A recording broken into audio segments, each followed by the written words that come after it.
to go to jail or you're going to die early. You feel me?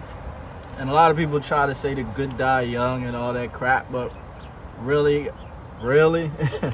Come on, man.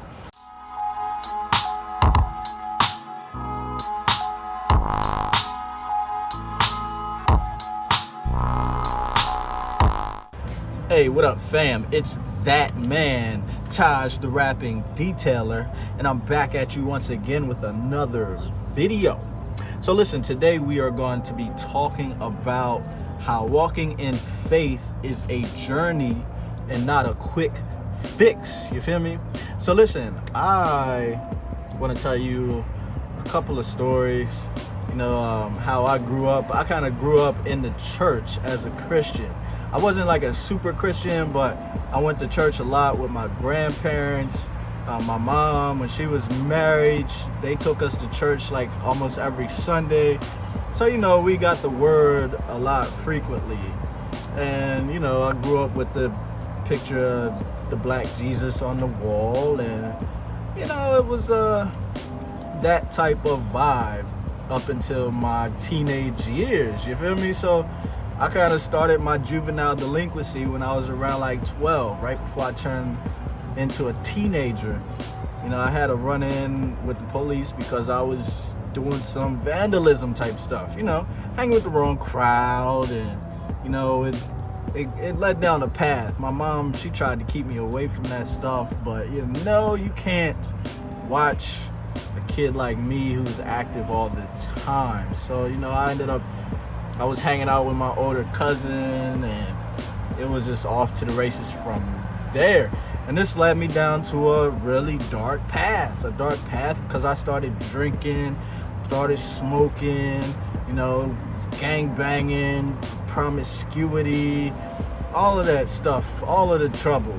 And, you got to understand that when you dive into these things, all of these demonic spirits will follow.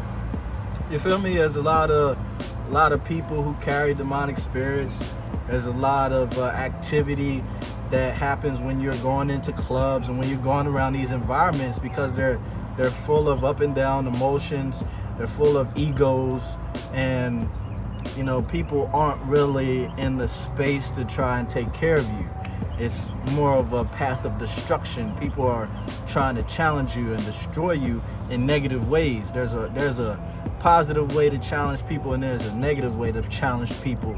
And with this lifestyle, the so-called street lifestyle, the thug lifestyle, it comes with a lot of issues. If you look at anybody who's ever lived these lifestyles, most of the time it leads down one of two roads. You're either going to go to jail or you're going to die early. You feel me? And a lot of people try to say the good die young and all that crap, but really? Come on, man. So, I turned away from this stuff because I kind of was at a crossroads. I went down one of those two roads, and since I'm not dead, you can imagine which road that was. So when I was finished with all of that, I turned away from that stuff, right? And even before I had my last stint, I tried to, I was changing, but I tried to go back. And every time I tried to go back into that lifestyle, it always would grab me. It would suck me back in, even though I thought that I could shake it. I thought that I was doing better. But what I've learned is a righteous lifestyle and a demonic lifestyle don't mix. They say, birds of a feather flock together. Pigeons don't fly with eagles. You feel me? You cannot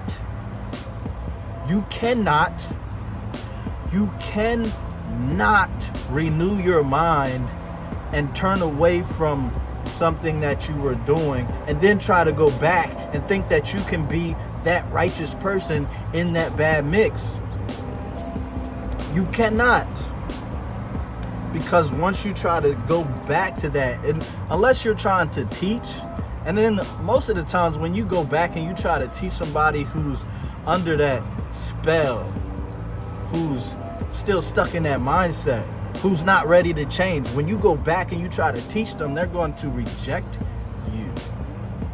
They're going to reject you because they're going to look at you like, who do you think you are? I remember when you was doing this and this and this. Now you think you some uppity now? Now you think you the uppity Negro, right? So listen, a lot of times you got to leave people where they are, because if you've ever seen a rotting piece of fruit and you put that rotting piece of fruit in with the good fruit, if you come back like a day later, the rot is going to take over all of the other fruit. Yeah, it's real. So you can compare that to humans. You know, if you put somebody who has bad intentions in with a group who has good intentions, then a lot of times that virus is going to spread, unless the good people get together and be like, nah, we got to cut this off. We got to cut this one off because he's not one of us. They not like us. They not like us. You feel me? So understand. This is a quick message. Understand that you can never go back to your old ways, because your old ways might destroy you. They might destroy you. Rest in peace to my dear cousin, my beautiful cousin. He was kind of a contribution of me growing up and turning to the bad way. But then he ended up, later on down the road, he ended up living a righteous way.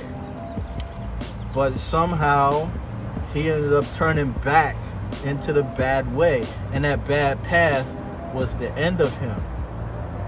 It ended his life. So I gotta let you know, fam, once you start this journey of faith, this journey of righteousness, this journey of not doing the bad, well, let me not say bad, not doing the things that were a downfall to you.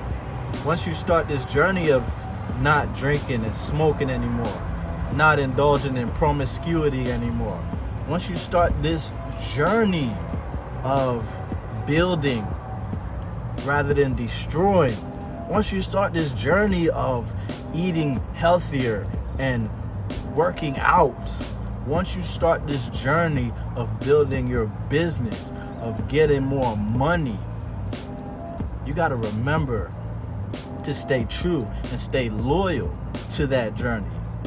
You got to remember to hang out with people who are on that journey and not the people who you're familiar with because you've had a relationship in the past with them, because they're your so-called family. You feel me? If you see them in passing, give them a good word. Give them a good word. And if they try to be like, hey, come on and hang out with me, like, nah, fam, I'm not on that time anymore. And then they might reject you. They might talk crap about you. And that's okay. You got to be willing to lose. You got to be willing to lose the old so you can gain the new. And when you reprogram your mind and you stay on that path, a lot of times you won't want to go back, because you know that filling yourself with drugs and alcohol is a detriment to your healthy lifestyle now. Me personally, I don't have a taste for alcohol at all anymore. I don't have a taste for wanting to smoke. I don't have no taste for wanting to mess with some subpar beer. You feel me? I don't have a taste for it. I want the best. My standards are high. And since I am that man, since I am on that journey, since I keep stepping up every single day, I have a taste for wanting to help people and give people the good word and give people love. You feel me? Rather than giving people hate. I had some dude basically cuss me out this morning, and I had to laugh at him. I had to laugh at him and give him a good word, because I knew that my spirit was full of love and light, and his spirit was full of darkness. And I was just like, man, I hope your day gets better. Peace and love to you. The old me would have been all up in the mix, all up in the foot, all up in the anus. But now I run my own program. Glory to the Most High. I am the one, the chosen one. You feel me? So listen, fam, this is a quick message. Walking in faith is not a quick fix. You got to stay away from the old programming and go into the new programming. You feel me? Hey, that's it, fam. Hey, just remember that being prepared eliminates fear, and being aware makes everything clear. It's that man, Taj, the rapping detailer, and I hope you have a great day. And I'm out of here. Peace.